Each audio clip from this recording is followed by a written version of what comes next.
Voilà à quoi ressemble un corps qui a trop de cortisol. Si tu te reconnais là-dedans, il y a de fortes chances que tu sois concerné. Et il y a de fortes chances que tu aies un niveau de cortisol trop élevé.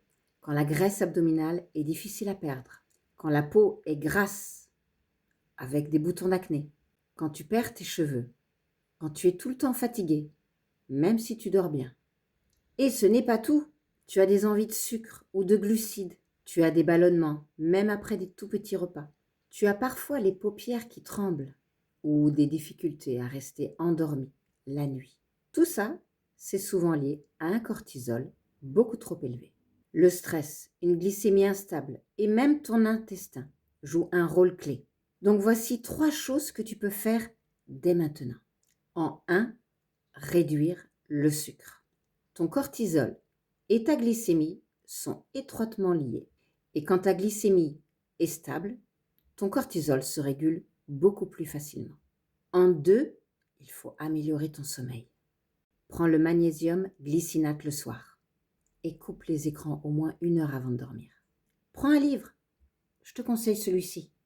Tu as besoin de bien dormir parce que ton corps a besoin de récupérer pour faire baisser le cortisol.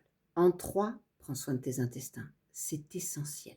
Tu as besoin de fibres et de polyphénol. Un intestin en bonne santé aide à apaiser les inflammations et surtout à réguler le stress dans ton corps. Parce que, tu sais, les intestins, on l'appelle le deuxième cerveau.